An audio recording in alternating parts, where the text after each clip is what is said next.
बुझा तो न बा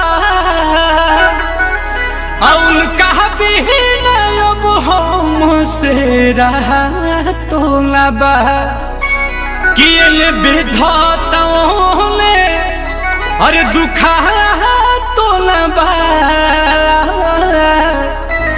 आइन लहरताओं ने अरे धुआं तो न बा।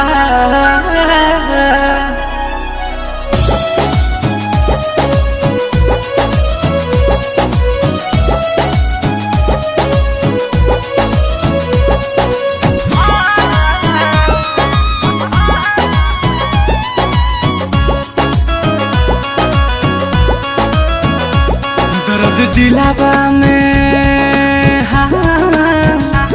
दर्द दिलावा में उठे लसुरहो घरी दर्द दिलावा में उठे लसुरहो घरी याद तोहर सतावे तो हम का करी दर्द दिलावा में उठे लसुरहो घरी दर्द दिलावा में उठे लसुरहो घरी नैन लोरावा बहावे तो हम का करी दर्द दिलावा में।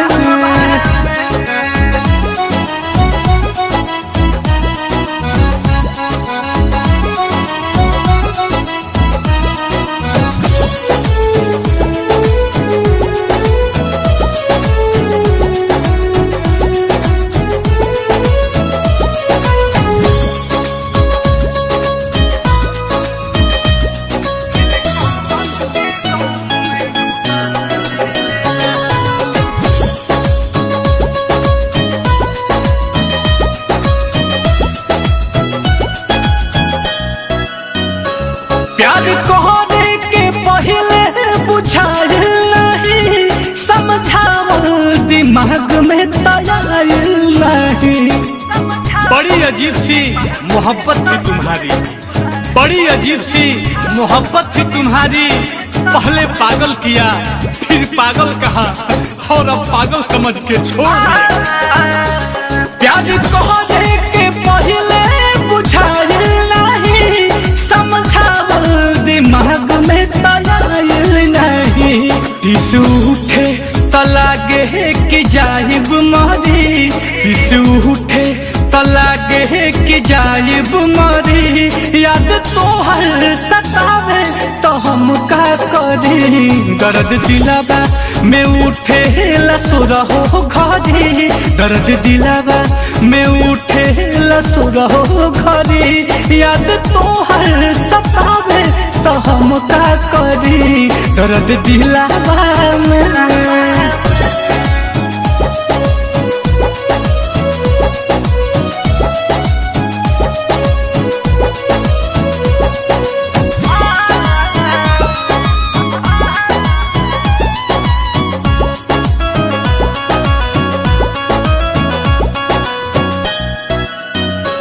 प्यार भइल तो मिठाई हम बटले रही तोहरा चक्कर में हाथ अपन कटले रही। काश तू मेरी मौत होती काश तू मेरी मौत होती तो एक बात तो तय था कि एक न एक दिन मुझे जरूर मिलती। प्यार भइल तो मिठाई हम बटले रही तोहरा चक्कर में हाथ अपन कटले रही। इहे बात सोची सोची जाता जीवा जरी इहे बात सोची सोची जाता जीवा जरी याद तोहर सतावे तो हम का करी दर्द दिलावा में उठे लसुरहो घरी दर्द दिलावा में उठे लसुरहो घरी याद तोहर सतावे तो हम का करी दर्द दिलावा में।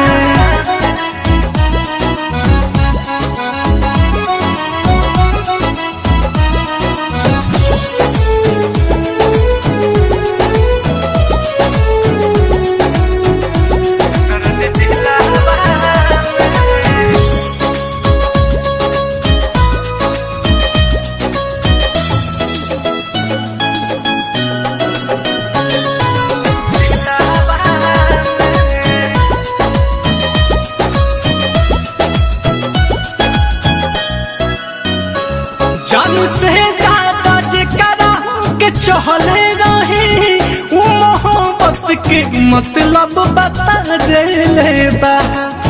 हर रोज खा जाते थे वो कसम मेरे नाम की, हर रोज खा जाते थे वो कसम मेरे नाम की। साला कारण तो आज पता चला कि जिंदगी धीरे धीरे खत्म क्यों हो रही है। पाठक रोहित सहज सहज बतिया कही नीलकमल के गाँव में डूबा देले बा। नीलकमला नीलकमला नीलकमला जे तड़पी तपरबे करी, याद तोहर सतावे तो हम का करी। दर्द दिलावा में उठे लसुरहो घरी, दर्द दिलावा में उठे लसुरहो घरी। नैन लोरावा बहावे तो हम का करी। दर्द दिलावा